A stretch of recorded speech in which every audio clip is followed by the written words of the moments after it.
Assalamualaikum warahmatullahi wabarakatuh. Saya Seka Anggita Maulidina dari semester 3C, Fakultas Hukum Universitas Surya Kencana. Di sini saya akan menjelaskan tentang bab 4, pengulangan tindak pidana atau residif, part 2. Residif untuk tindak pidana dapat berlaku untuk kejahatan maupun untuk pelanggaran.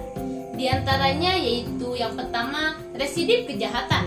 Dengan dianut residif khusus, maka residif kejahatan ini menurut KUHP adalah kejahatan-kejahatan tertentu yang dibedakan menjadi beberapa bagian. Kesatu yaitu residif kejahatan-kejahatan tertentu sejenis. Diatur secara tersebar dalam buku 2 KUHP, yaitu dalam pasal 137 ayat 2, pasal 144 ayat 2, pasal 155 ayat 2, pasal 157 ayat 2, pasal 161 ayat 2, pasal 163 ayat 2, pasal 208 ayat 2, pasal 216 ayat 3, pasal 303 bis ayat 2, pasal 321 ayat 2, dan pasal 393 ayat 2. Dalam residif kejahatan sejenis hanya ada 11 pasal jenis kejahatan yang merupakan alasan pemberatan pidana.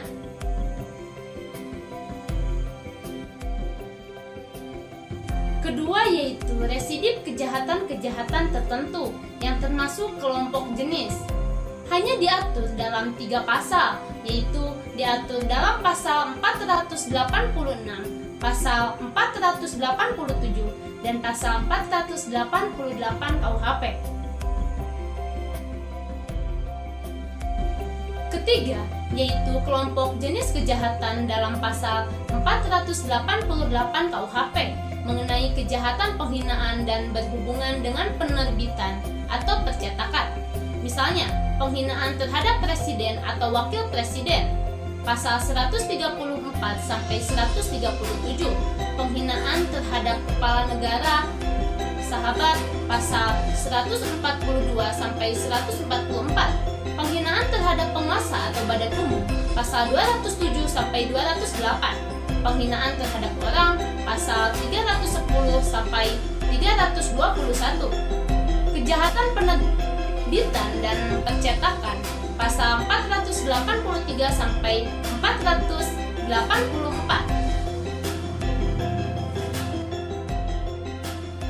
Berdasarkan contoh-contoh di atas, maka kejahatan-kejahatan yang diatur dalam pasal 486, pasal 487, dan pasal 488 KUHP itu hanya kejahatan-kejahatan tertentu saja. Dengan demikian, maka dalam sistem KUHP tidak semua kejahatan berat dapat dijadikan sebagai alasan residif atau pengulangan untuk alasan pemberatan pidana. Kemudian yang kedua yaitu residif pelanggaran. Diatur dalam buku 3 KUHP, yaitu ada 14 jenis pelanggaran yang merupakan alasan pemberatan.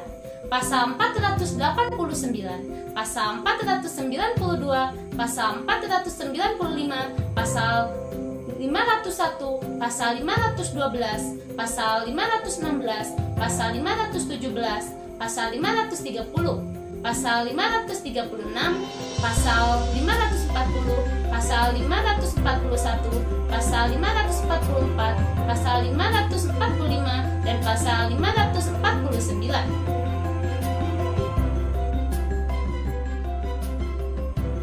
Residif di luar KUHP. Pertama, yaitu residif kejahatan terdapat dalam beberapa tindak pidana khusus seperti narkotika dan lain-lain. Untuk pengulangannya, yaitu umumnya mendapat pemberatan apabila sanksi pidananya berupa pidana penjara, maka pemberatannya ditambah sepertiganya.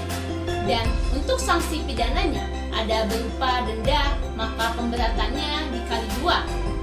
Kemudian yang kedua yaitu residif pelanggaran di luar KUHP, terdapat dalam Undang-Undang Nomor 14 Tahun 1992 dan lain-lain, dengan ketentuan pemberatan yaitu tentang waktu pengulangan beragam, yaitu ada yang 1 tahun dan ada yang 2 tahun. Dan untuk pemberatannya, ada yang ditambah separuh sepertiga dan ada yang dilipat gandakan menjadi 2. Itulah penjelasan mengenai bab 4 tentang pengulangan tindak pidana atau residip, part 2. Oke, mungkin cukup sekian. Terima kasih banyak. Wassalamualaikum warahmatullahi wabarakatuh.